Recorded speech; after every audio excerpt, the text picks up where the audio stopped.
All right. This morning we want to share a few things with you.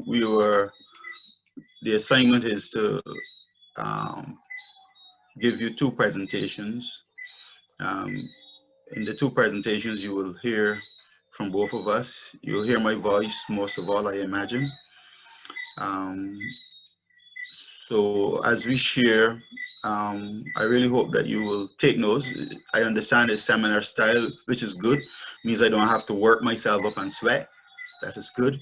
I can stay calm and relaxed and share.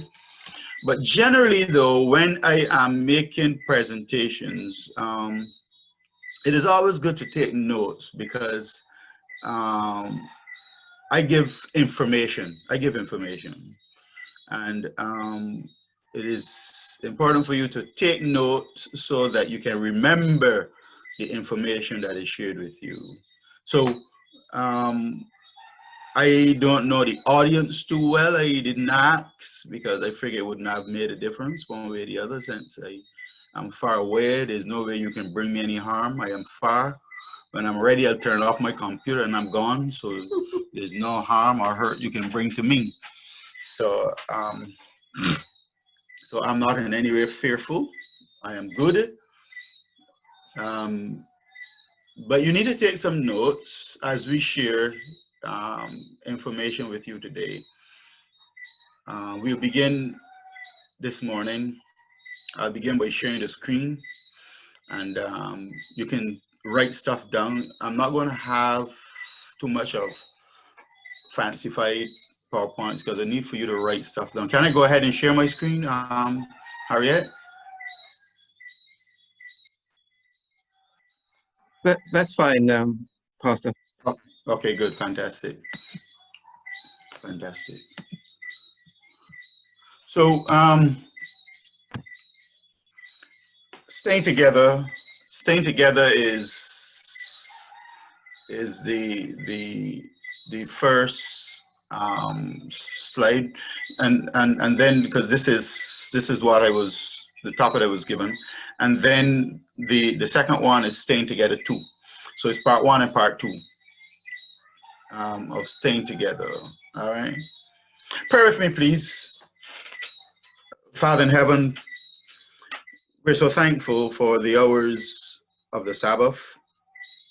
We are thankful that we are alive and well.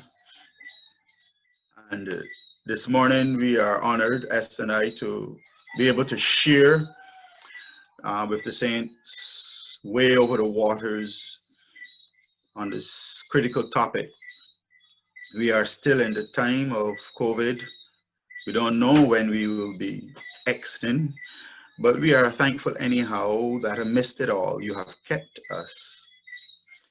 So today we join with our friends, our family over in the US, over in the UK to share. Be with us. Let it be, oh God, that we will be a blessing to them. In Jesus' name. Amen. Amen. Amen. Staying together. Staying together. Well, let's be honest with ourselves that no relationship is perfect, none whatsoever. And that includes your family and that includes my family. That includes any family, no matter where the family is. And there are times when things don't always work out the way that they should. And so that things happen, things have the potential of dragging on for years, especially, and I'm speaking about problems. I suspect, I suspect I don't have any information and neither do you because the research is still out on it. Um, how long we would stay in this COVID period, nobody knows. They are doing all they can to come up with a vaccine. So we don't know how long we're going to stay here. And I suspect that there are some relationships where there's still a drag on the relationship, and it is going to continue for a while. And it hurts more to know that you can't speak at times to the very person or to the persons you are committed to for life. Oh, by the way, I need to say that in this first presentation, I'm going to focus a lot on the couple, the husband and wife. In the second one, we're going to make a stronger transition into the entire family. But everybody can benefit. So it must be a challenging thing knowing that you really can't speak to the person as you want to, this person whom you have committed yourself to live to forever, till death do us part. Now you can't talk with each other because you've become so confined into one place, and the habits and behaviors that are beginning to manifest themselves that you were not expecting, you were not aware of. It must be hard. So how to fix it and how to stay is a challenge, especially on the circumstances when you have tried everything. You have tried this, you have tried that, and as you know that there is no one size that fits all. Every family is different. Every family is different, and so because every family is different, it means therefore that the solutions are different. And so as a psychotherapist, I try to find out what fits a particular family and try to work with that rather than just dump the same thing on every family every time, because families are different. They're all different. They're all different. There is a quote. There's a quote I need for you to digest and internalize with me as I jump into this presentation. It's a very interesting quote. It says, if you try to build intimacy with another person before getting whole on your own. Now notice what it says. Notice, if you try to build intimacy with another person before getting whole on your own, it says all your relationships become an attempt to complete yourself. I thought I would pull that out the air and drop that inside of there. Bam! Hit it right inside of there for you. Because you see, let's face the reality. The reality is this, that most persons go into relationships for the purpose of trying to have that person solve some problem they have on the inside. And that is a dangerous thing to do. That is a dangerous thing to do. And as a result of that, what you find as the relationship progresses, you find that when you try to dump your stuff onto your partner to feel good about yourself or to feel whole, that creates stress on the relationship. So many relationships, after a while, begin to feel that pressure because you are trying to dump your stuff onto the other person. And so what happens is that it creates stress. So a time like COVID, if a brother or sister or man or woman was constantly going out and coming in, chances are you didn't have time to do that kind of dumping. But now you're in the same environment. Now you're in the same place. There are things that can begin to manifest themselves that will create a problem. So you try to complete yourself in another person, and we are not to do that. The only person that has the potential to complete us is Jesus Christ. That's it, nobody else. And we are individuals, and Spirit of Prophecy speaks to that, and we must remain individuals. God makes us the way we are for a reason, and if there's something inside of us that needs to be solved, let Jesus do that, not your partner. Your partner is not the one to do that. There's a text in the Bible that I love very much, and I'm going to ask my wife to read that, and I want you to read along with her. I can't hear you, but read along with her, please. Set me as a seal upon thine heart, as a seal upon thine arm. For love is strong as death. Jealousy as cruel as the grave. The coals thereof are coals of fire, which hath a more vehement flame. Many waters cannot quench love, neither can the floods drown it. If a man would give all the substance of his house for love, it would utterly be contemned. Now this is a very I wish I had time to unpack all of that, but we don't have time to unpack all of that. I've done a whole series on Song of Solomon. Interesting book. But I need for you to focus on one or two things inside of this passage. It says, set me as a seal upon thine heart and a seal upon thine arm, for love is as strong as death. Notice what it says here. So love is as strong as death. Jealousy is as cruel as the grave. You see that? These are strong language that is being used here. So let me try to bring out two things here that I need for you to get. You know, the heart is deep on the inside, right? It's deep on the inside, right on the inside, but the arm is on the outside for others to see. So it sounds like the wise man Solomon, oh poor Solomon, the wise guy Solomon, is saying to us that love has to be deep on the inside. Now we like to think that we like to say that, oh, my marriage is private, and marriage is not private, you know. The things you do are private, but marriage is really a very public institution. So the wise man Solomon says the heart, he says it deep and right on the inside, so that there are things on the inside that you love from the inside and you love from the outside. And when and so from the inside, this is things you're going to share with your partner. On the outside, there are expressions that you will make, and people would see that love that you have for each other. And you need to understand that, because love of itself cannot be contained. Love has to be expressed. As long as it's deep on the inside, it will be expressed. And there are all kinds of love, I imagine. You know, the Bible gives different words meaning different things for love and inside of there. So here, keeping all of that in mind,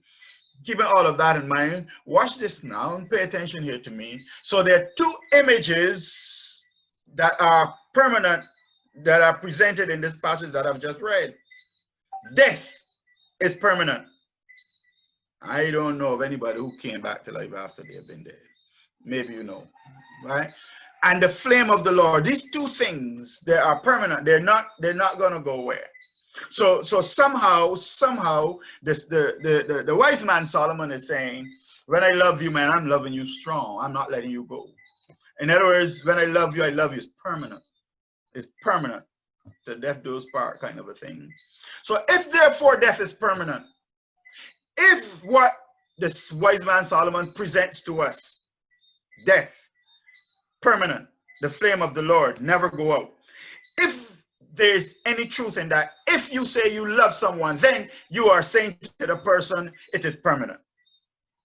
And you're saying, whatever we have to go through, we will go through it together. I wish I can talk about that, but I don't have time, because you know how things go. So maybe one can say, maybe I'm not saying this is it, this is the truth. I'm just saying maybe. Notice the word I use. Maybe one can say here, that when someone says I love you, they really don't know what they're talking about. Because I love you means that whatever we're gonna go through, we're gonna run this thing together, and that there's nothing at all that can pop up in our lives that will stop me from loving you. There's nothing at all that can happen within this relationship while we have breath in our bodies. Nothing at all will take us away from each other. Not COVID, nothing. And whatever we have, we're gonna work it through together. Well, Pastor, you are hitting some interesting things there. So here, I want to put this slide up to you. This is can be considered a U. meaning is you, you, you, you. Yeah. And so love says, um, I will love you and make sure that we have a good life together and a good livelihood together. And so all of this was happening prior to COVID. Things were running well. By the way, let me hasten to say here that every relationship has its problems. And when COVID came and interrupted the natural flow of things, and we had to readjust and change and accommodate, this abrupt change that we've had to make create a lot of problems for people. And love became tested. You're given a chance to find out whether or not you really love this person or not. That's what you're doing. Do I really love this person or not? What is more important, the livelihood or the life of the person? Do I love them? So let me say this here, that there's another kind of love called filial, friendship kind of a love, kind of friendship love. Well, here's what happened. After COVID entered the scene, complaining began. I'm going to take you through the process and I'm going to give you the solution. Complaining began. You know what it means to complain? See, to complain is to, by the way, I have nothing against complaining. I tell you the truth. I complain every now and then. And I make no apology for it.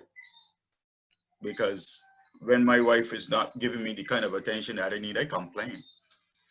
I start to say things like, what happened? You forget that I'm here. You forget that I'm living. I mean, you seem to be attending to everybody else, but you're not attending to me. What am I, chopped liver? You don't have time for me. So I complain. I'm be honest with you. Do you complain with me? Tell the folk if you complain. You don't complain sometimes. Sometimes. So because sometimes I figure if you don't complain, people would forget that you exist, right? But so you go through the process of complaining, but there's nothing particularly wrong. That's kind of a mild. That a complaint is more like you saying, okay, you're saying I am here, pay attention to me. I mean, what's going on? Pay attention to me. You're complaining. There's nothing wrong with that, right? So I imagine that these are some of the things that begin to occur. And so, but the problem you have is not so much the complaint, is when we begin to criticize. When you begin to criticize, because criticism is kind of different. You're stepping up the pace now. It's like, wait, now, you see, you change the language now. Before I was saying, I am concerned that you're not paying attention to me. Criticism now says, listen, hey, you seem not to understand that I am here. So I have moved from the I to the you. And so I am beginning now to step up my pace, because as I step up my pace, I want for you to understand that I'm serious here. You're not paying me no attention. You're not doing this. You're not doing that. What's going on? What's happening? So you step it up and you move now to another level. You start to get contempt. Contempt is a little higher level. You're really going into the dumps now. Contempt is now when you begin to use insulting language, according to John Gottman. You begin to use insulting language, yeah? Insulting language. So now I begin to find ways to insult you a little bit. I'm going to insult you. I'm going to insult your mother. I'm going to insult your father. I'm going to insult everybody that I know about you. I'm going to insult your job. I'm going to insult I can insult everybody. I'm beginning to jab and work my way inside of there. And I suspect that this things begin to flow like that during lockdown and so on and so forth, and things begin to flow like that. But then you move on to another phase. I'm not going to stay a lot into this because I want to get to the meat of the matter. But then you got stonewalling. Stonewalling is an interesting word. Stone and wall put together is as though the person is there but you can't see them. And this is where my concern is that families get in trouble. As a matter of fact, the divorce, the research that I have been reading suggests that domestic violence have gone up. Matter of fact, I don't know about where you are, but it has gone up here in Barbados. It went up during that lockdown period. Domestic violence, it was printed in the newspaper. The police said that it has gone up. It has gone up. Now, there are certain places where they say that it went down. Now, and they say the reason it went down is because that the man is at home, both of them at home, so that the woman or the man, depending on who is the victim, who is the batterer, couldn't take up the telephone and call the police and tell the police, hey, look, my man is beating me or my woman is beating me. They couldn't do that. They couldn't do that. But after now the lockdown was over, then the calls began to come in. So that those places where it went down only went down because you couldn't use the phone and call. But now that you can use the phone and call, you're calling now and say, listen, look, you know what? I can divorce this man. Police come, this man's will beat me. So even though it went down a place, it only went down because the lack of courage to make that phone call. That piece of it there, that stonewalling piece of it there, becomes a real big problem, because if you get there, it's difficult for you to get out. Difficult for you to get out. So we say to folks, you have to learn to nip things in the bud. I'm a nipper, I'm a nipper, I'm a nipper. Nip things. I don't believe in letting things run on. As long as I see something is off, one time is okay. Twice, I say, uh-oh, time, I gotta bring this in. So I nip it. I nip it in. My children, I did the same thing. My wife, I do the same. I'm a nipper. I don't have time for the stress in my life. And oftentimes people allow things to run and to run and to run. The grumbling begins, and this happens and third happen. We move from one stage to the next. And this is the gun document format, by the way. It moves from one stage to the next. And as they move from one stage to the next, what happens is that you get to the place of stonewall and we insult each other. So much so now that by the time the lockdown is over, what we're heading to now, rather than head to work, we head to the divorce court. Stonewalling. I want to suggest to you, according to John Gottman, you need to calm down. That is, take a deep breath. Take a deep breath. You see, it is difficult to calm and to get something done when you're hyped, when you're carrying anger and pain and all the rest of it. I didn't know this man was like that. Now that he's home with me, I now realizing he's like that. I didn't know this woman would do this, because, and all these things and these children, this and all of this thing begin to come out, and people are playing things out in their lives and all the rest of it. You got to take yourself and relax yourself. You got to calm down. You got to pull yourself away from the situation. You understand that? Emotionally, that is, and you have to calm down. And you have to begin to speak non-defensively. In other words, when you speak language now, and this is always difficult for most couples, the ability to speak non-defensively, because it means now that you're going to have to dig deep inside your heart. That part of your heart that you say you love this person, you have to go now and dig deep down inside of your heart. Dig deep down inside of there. That love that is down inside of there, you got to try and reach into it and allow it now to come up on the arm, because now you need to be able to speak and using what is called bits rather than speak about the problem. What you speak about right now is not necessarily the problem, but anything else unrelated to the problem. So you don't get into the fact that whatever it was, whatever it was, but you begin now to speak to something different. In other words, rather than now speak to my wife on the fact that she I don't know, spent too much time on the phone or whatever, talking to her friends and wouldn't talk to me, or whether she giving me my food too late and whatever, all these different things begin to back up and so on and so forth. Don't have any time to talk to me, don't cook my food, you don't come and take a walk on the outside with me anymore, all the things that we used to do together. You don't do doing things more. I ain't get no sex for the last 6 months and all. And you know how that goes inside of there. You know, you think, but rather than speak to those things, you speak to something unrelated.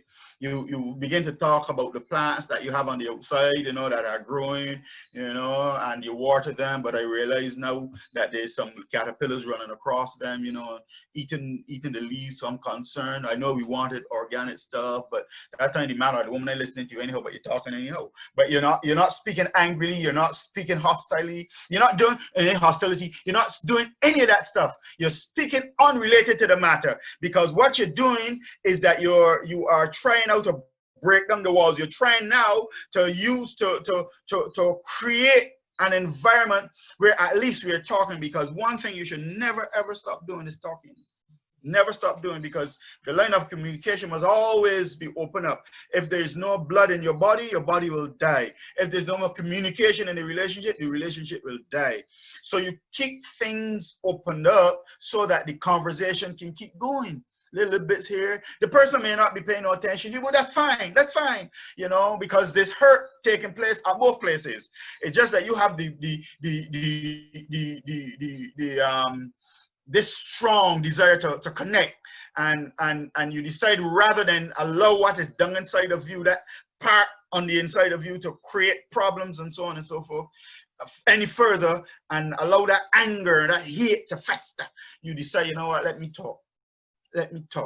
You pray about it, agonize with the Lord for a few days. The Lord ease your pain, and now you have now to try and connect with the person at some level. Hope you're getting all of that. Validation. You gotta validate. And so see, it is hard to validate a person when you feel angry about them, or if the person is angry with you, but you have to validate them. You see, now and then you have to overlearn. Let me say this, that there are times when you've gone through all of that phase. You run that phase for a long time. Now, this phase here might take you a while to get there, 2 months, 3 months, depending on how stressful the relationship is, how long you've been locked down for, or whatever.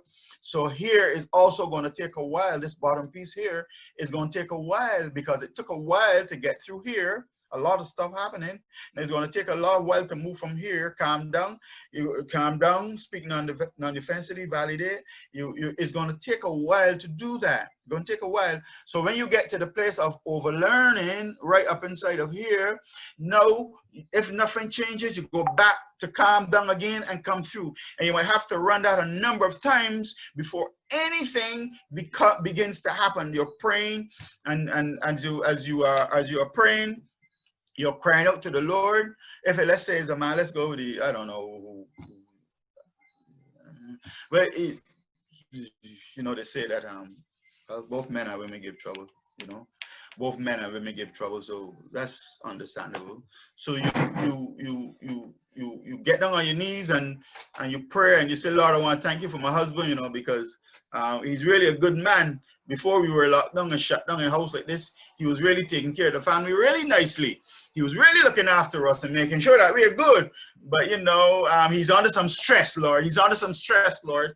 So I pray that you bless him. He's a good man. He's feeling the pressures of life, and lay the burden down, lay the burden at the foot of the cross, so that the man can hear. You gotta pray so you can hear. Now, if it's a woman, you gotta pray. You say, Lord, you know, she's a good wife. She really look after the children well. You know, she a good housemaker. She's this and she's that and she's next and she's third. Say all the nice things you need to say, and she hearing you praying. You know what I mean? She's walking up and down the house with your mouth push up in the air, but she hearing you praying. You're praying loud in the house, loud, so that she can hear. But as she's hearing, the Lord is breaking her down piece by piece.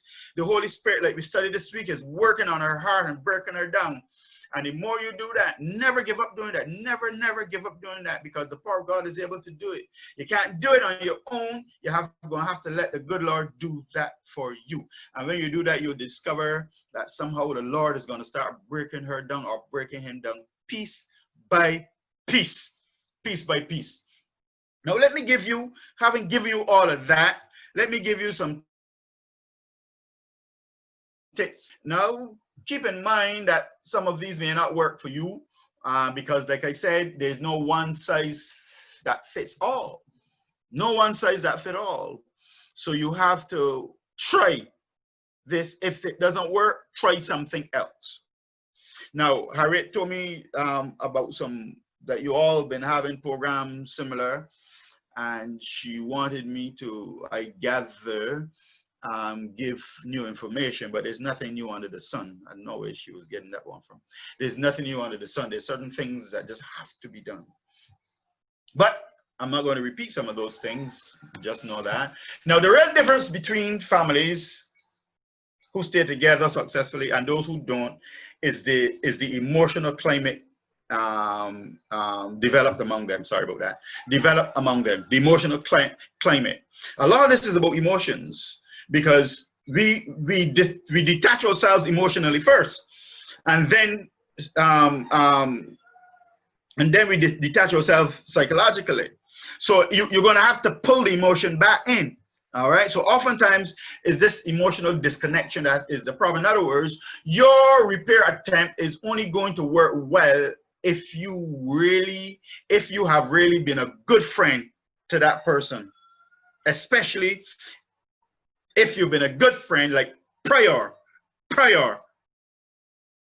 to the lockdown or prior to whatever the problem was. There needs to have been a friendship that existed between the two of you. That makes it easier for you now to work together to make it work. Now, if there was never a friendship before you, you're going to have a really big problem. That's going to make the situation harder than it needs to be. That is why couples, family members need to be friendly with each other. They need to be friends. They need to be friends. I like to think that my wife is my best friend that I have. I like to think that. And because we can talk about anything at any time, whatever circumstances. We get vexed with each other, but that's all right. But she's my best friend. I have to talk to her. She talks to me. We relate, right? Yes. We talk with each other. That's right. You understand? Because the friendship that exists is critical. Yes. So that even when we have our problems, I always know, even though we've had our problems, she's my friend. I can go back and talk to her anytime. Anytime. She might push her mouth up a little bit in the air, but that's what ladies do, right? But that's all right. But I know she's my friend, and I can go back. So I go and I poke her, I pull her head, I do all kind of stuff to get her attention and break her down because we're friends, no matter how it is. And my argument to this COVID lockdown thing is that I say is that couples who had problems before, those problems became exacerbated during the lockdown.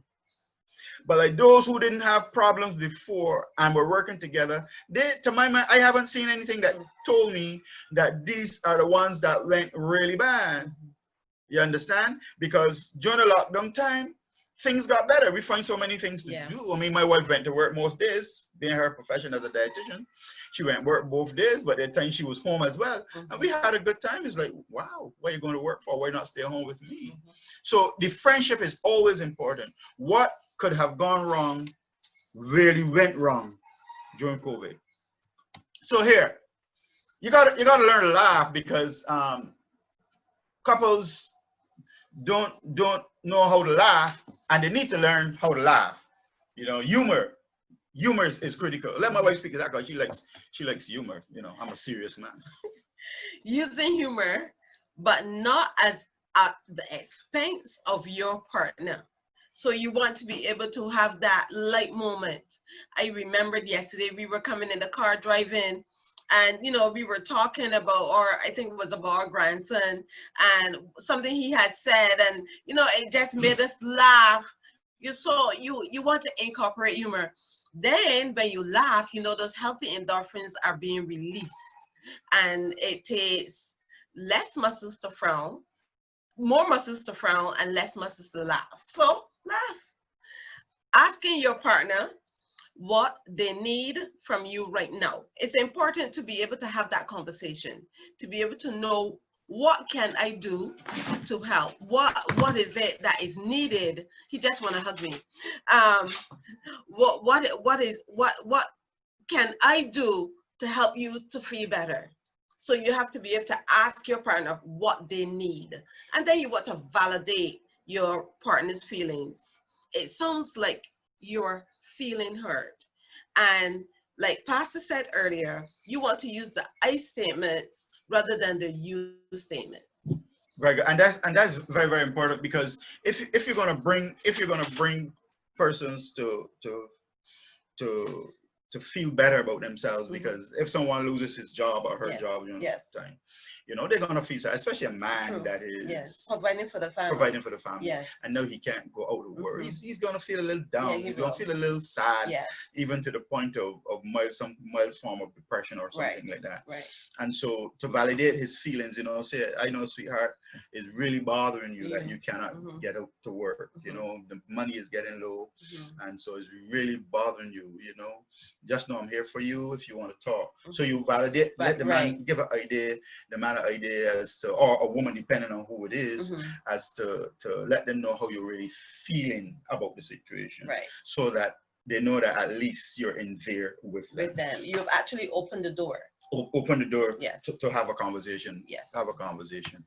And then you have to learn how to apologize. Apologize with sincerity. Mm-hmm. I'm sorry. I'm jumped to conclusions. So that is something that you want to, think about.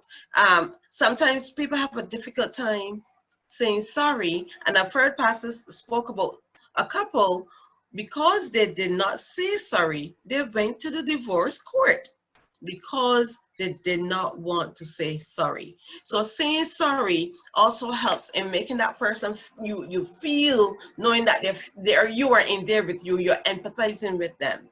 And then touching your partner gently. You want to be able to touch your partner gently. And touch, don't just touch to feel, so that they know that touch is not one of you just doing it, but that's a touch where you're feeling that you care. And then you ask your partner if you can both take a break. So sometimes it's important to be able to have that communication, so that we want to break, and even if you want to take a break, at least it's an amiable break. Yeah, and it's very important at times, especially when somebody's feeling hurt, if they're feeling down, if they're feeling frustrated. Yes. You might not be in a mood to talk. Right. So if they're not in the mood to talk, give them the break. Yes. Sometimes a person might need to cool down, cool their head. Want to get angry and know it is okay to get angry. Go through your stuff. Yes. If you want a break to feel a certain way, go on and feel away. If you want to just have a moment. Just have a moment. Just have the moment. And they're entitled to that. And it's okay. It's okay to that. And you can validate that. Right. And it's important for relationships to be able to share that with the couples, to be able to share that with each other, because there are some times where you need to have a break. Yeah. We may not be upset with the person or anything, but you just need a break. And take and it's okay. Break. Yeah, and the person has to understand that that for you, you're saying to them, it's okay. Right. Go on and take the break. If it may be that they're saying, I'm gonna go by my friend and hang out for a little while. During lockdown you can't really go anywhere, but I mean, you're out of it. Maybe you're out of the lockdown now, because you look at it that way as well. You're out of the lockdown now, and the job still is not open up for you to go back to the job. Yes. And you might say, I can just go down by my boys and my friend just down the road and hang out and so on, and take a little time to laugh. Let the person do that, because people need that sometimes to break the monotony. Right. So that when they come back, they at least feel they're a little refreshed. better. They feel refreshed. Yes. They feel refreshed. Now, gently reminding your partner that you are on the same team. We are not against each other. We are not competing against each other. We all on the same page. We want a good, wholesome relationship, and we want us to be together. Emphasizing with your partner.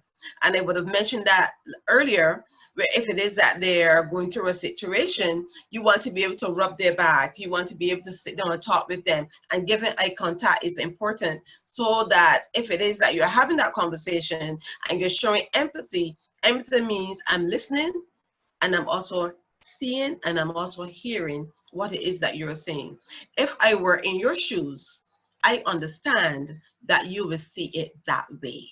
And that's what, empathy is all about. And that's so important because last night alone on a relationship program, Yes. I was saying to the to the to the to the to the persons there Mhm. that empathy is critical, True. even if you're looking for someone in a relationship. So empathy is important because it helps the person to understand Yes. that you are feeling what they're feeling. Feeling, right. It's like getting into the other person's shoes or Mhm. stepping into the other person's Mhm. skin And understanding and what understanding they are going through. what they're going through. Yes. At least you're trying to understand it Right. as much as you possibly can. Yes. Yes.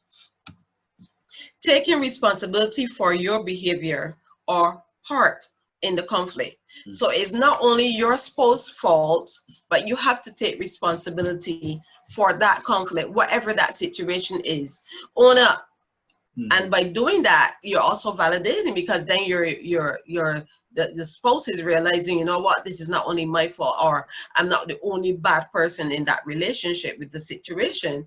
It's a together going through this, owning it, taking that ownership, and yeah. so that together you're going through this conflict together. But the other piece of that too is commitment, because Yes. if you are committed to the person, To the relationship, to the relationship, Mhm. you are saying commitment says that I would take my responsibility Mhm. for whatever happens in this relationship. Yes. I might be Yes. upset, you may be upset, whatever we're going through, but commitment says that I am responsible, you're responsible, I will take my part, I will hold myself responsible for the part in this relationship Mhm. that is mine. Yes. You see what I'm saying? And that is what commitment do. Using the word you use, ownership. Ownership is that as well, taking responsibility for what is going on. Yes. And in a lot of ways, the externals you have no control over. You have no control over the fact that we are the COVID. You didn't bring COVID. Yeah. You didn't bring COVID. We didn't cause a lockdown. We didn't cause anything. Yes. So, but what is happening though in the relationship is the conflict, the separation, the frustration, and all of that that we can manage. Yes. And so you try to manage the part that you can manage. Yes. You understand? Yes. The things that you can't manage, don't worry about. Right. Those things that are manageable to you, these are the things that you manage. That you right. Yeah. Telling your partner you love them and you didn't mean to hurt them is also important, because they want to hear, they want to feel. So it's important that we do that. Explaining to your partner how you got triggered and how you plan to avoid or manage this situation in the future. And this is critical in cases of even domestic violence, that thing that has gone up, because no man has a right to hit a woman under no circumstance, no matter how you feel. Yes. And no woman has a right to hit a man under no circumstance, no matter how you feel. Yes. But if perchance you make the mistake and you do that, you understand, because you're feeling under so much stress. Right? If you make that mistake and do that, then you have to explain to your partner maybe how you feel, say you're sorry and all the rest, and say, listen, this thing happened to me. I really felt flooded at the time, and I felt like out of control. And I'm so sorry, and I'm so sorry that I did that to you. Right. And going on from here, I can guarantee you that I will never do that again, because everybody is entitled to mistake. So what you do is to make sure that the person understands, your partner understands, this was not what I wanted to do. I've never done this before, and I can guarantee you that it will not happen again. It will never happen. Because you have actually committed. You've actually made a commitment to say, a contract really, to say, I will not do this again. That's right. And even if you need to write it down. Yeah, you can write it down. You can do that. You can write it down and sign your name. And sign it, both person and date it. Yeah. Yes. That's right. That's right. Now I want to go back though. I hope you got all of that. I want to go back to this hue that I have here, and add a few more things here, because I hope you got the first one. You see this line to the bottom here? I hope you can see it there. Hope it is adjusted well where you are. If there is 5 times as much positive interactions as negative between couples, the marriage is likely to be stable over time. And let me break that down a little bit here before my wife speaks here. Let me break this down. It says if there is, in other words, let's think about it as a scale, you're on a scale. Every negative thing that you say, every negative thing that you do, all of that negative interaction between couples, every negative that you do for let's say the couple is going on well like that, they're going well. The first negative interaction, you understand, the relationship is going to drop. The next one is going to drop. The next one is going to drop. So it's going to keep dropping. It's going to keep dropping. It's going to keep dropping as there's a negative interaction, right? It's going to keep falling, right? It's going to keep falling. Now watch it. Now, if you want to bring this back to its proper equilibrium, if you want to bring it back to that proper equilibrium, what you're going to have to do is going to have to give 5. Give me 5. So each one is equivalent to 5. To 5. So 5 positives. So if you said 5 things and drop me down, you're going to have to multiply that now by 5. That's 25. That's 25. So you're going to have to use 25 positive interaction to bring it back just to where it was. Yes, you have. And that's the danger about negativity. Right. Negativity drop you way down, but it takes a while to bring it back up. Yes. So you could imagine within a relationship where there is all of this negativity occurring, you understand? Especially during now. Especially during this whole COVID period. Yes. Exactly. Yeah. So there's a lot of dropping, and there's no positive bringing it back up. So if there's all that occurring, what is expected to happen? No wonder there is a head into the divorce court right after. And I don't know, let me say this here. My wife is she is a word, her love language is words of affirmation. Well, I think her love language might be all of them, but anyhow, it's words of affirmation. That works me kind of hard.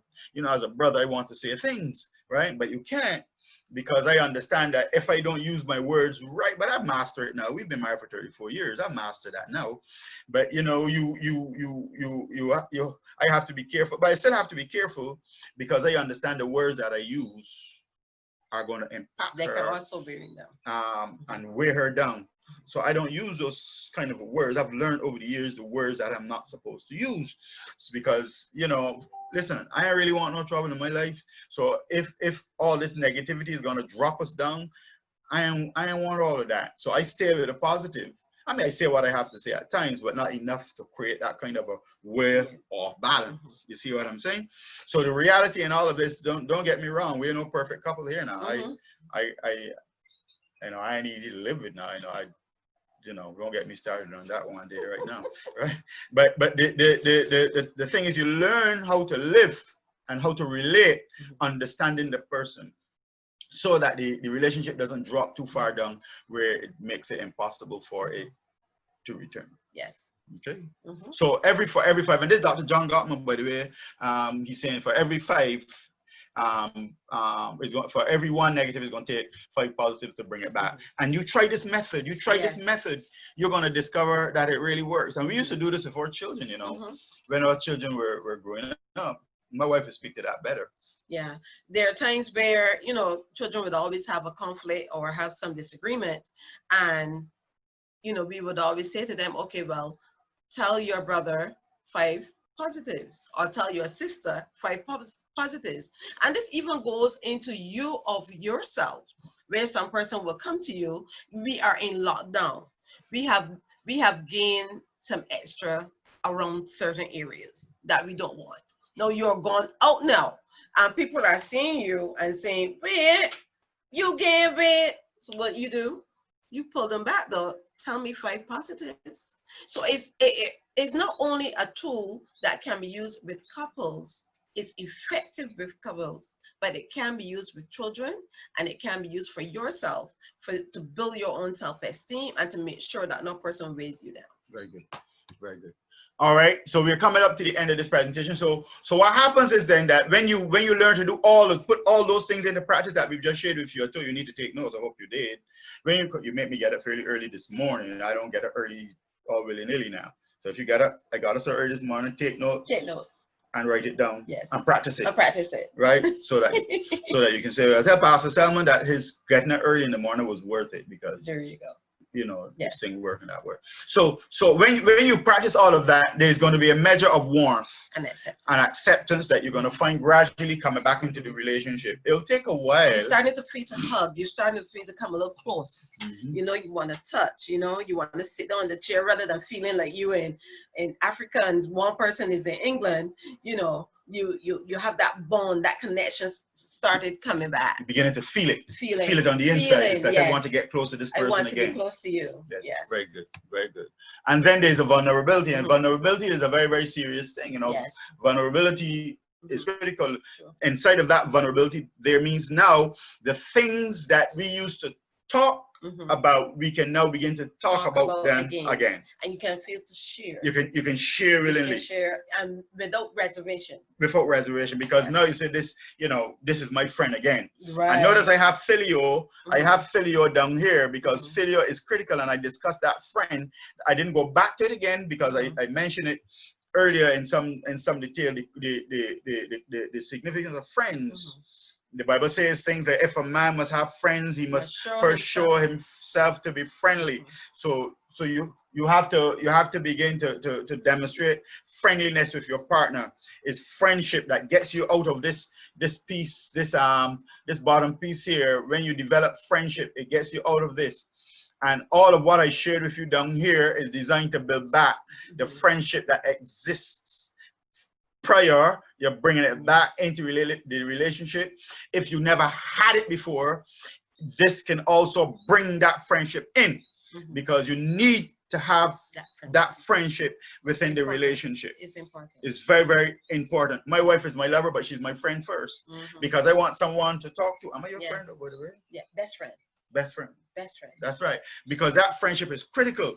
And now, as you go through all of that, the warmth, like I said, and Mhm. and this soft, this what our daughter calls it, this Feeling warm on the inside. feeling warm on the inside, right? You begin to feel warm on the inside.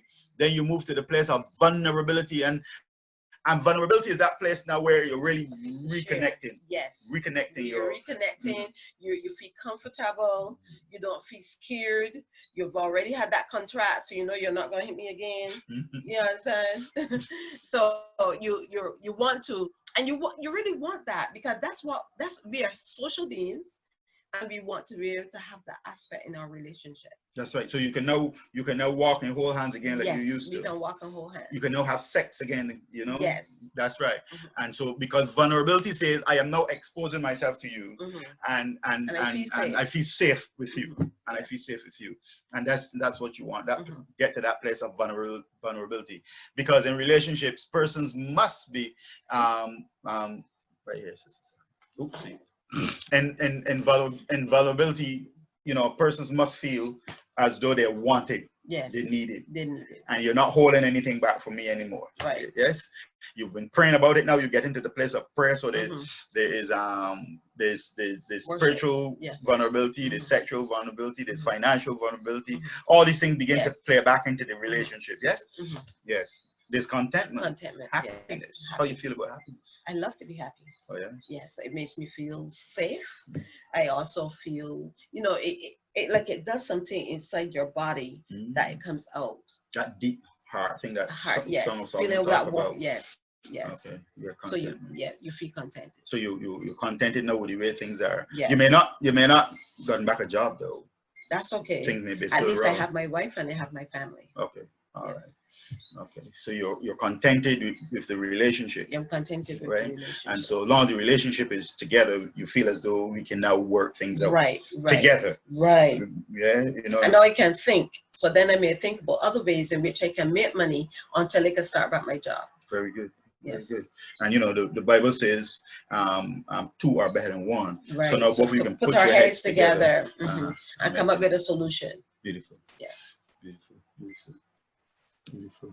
Then there's communication. Oh yes, we are able Communication to talk more. We'll be talking so much now. It's like we don't even feel as though anything has happened. Right. So the communication back to normal. Yes. As a matter of fact, it's better than it was before. It's much better than before. Having gone through that period, yes. you feel as though the relationship is stronger than much it was stronger. prior to yes. COVID and the lockdowns and whatever is existing there. Yes. Yes. So we can now talk. Matter of fact, we have a lot more to talk about though. We have more. That's right. Because that kind of experience has built a certain kind of relationship in us where we can now share and develop and become better. And better. That's Yes. right. We smile a little more. Oh yeah. All the wrinkles gone out. Yes. Face Look clear. better. The That's much pimples better. gone. Yes. Because the stress The would have stress is created gone. that acne. Yeah. Right.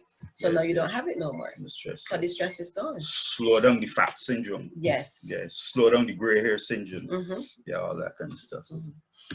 All right. So that is where we are at, and then we move then to that deeper level of love called the agape love. That is deeper, deeper. That kind of love that says, "I love you," and regardless, no, doesn't matter what happens. Don't matter what happens. Doesn't matter what you say. It's not going to impact on the love that I have for you. So both persons come to that. Yes, both persons are at that agreement. Yes. And the children are looking on now. The children are feeling safe. Safe. Yes. They're feeling as though things are going to be okay now because they too had their problems. Yes, yes. Right. So the children are now saying, "Well, mommy and daddy is back together." There's no more quarreling and shouting. No more quarreling, no more shouting. And we started having family worship, by the way. We're having family worship again. Yes. We're praying together. We're praying together. Yeah, we're studying the Word of God together. Yes. Right. So and we're bringing the family unit together. Bringing the family unit together. So there's that deeper agape love. And by the way, agape love is the kind of love that God has for us. It's the kind of love that says, I will love you no matter what. You don't have to do anything for me to love you. I just love you. Period. Period. Yes. Regardless of circumstances. If you get fat, if you get thin, if doesn't you get matter. old, if you stay young, you're not even going to tell me. Yes. That. Exactly. I just love you. You love me. Regardless, under any circumstance. Yes. That's agape love. And that's the kind of love that God has for us. But by the way, I must say that agape love takes in all the other kind of loves. Friendship love. It takes in erotic love. It takes in the caritas love. It takes all of those in together, making it one. And that kind of love can only be found one place, and that is in Jesus Christ, nowhere else. Amen. You can't find that nowhere else. Amen. He's the only person who can give you that is Jesus. And this is post-COVID, post-lockdown. Things go back to normal, and the relationship is much better. Now there's a connection at all levels. There's a connection spiritually, right? Yes. Emotionally, intellectually, and physically. Yes. Wow. Seems like the world is a better place. The world is a better place. Yes. Yes. Seems like now that when the people see you on the streets now, they're saying you look different. Yes. Oh, you look so different. You're still having on or wearing the same clothes, but they look fresher. That's right. That's right. So it's a new beginning. A new beginning because you've connected. Yes. There's something that came through, like a tsunami. You tried to sweep this marriage out. Right. But you came to yourself and said, you know what, this is not going to happen. Yes. You buckled them. Because that was not God's intent. Never God's intent. Yes.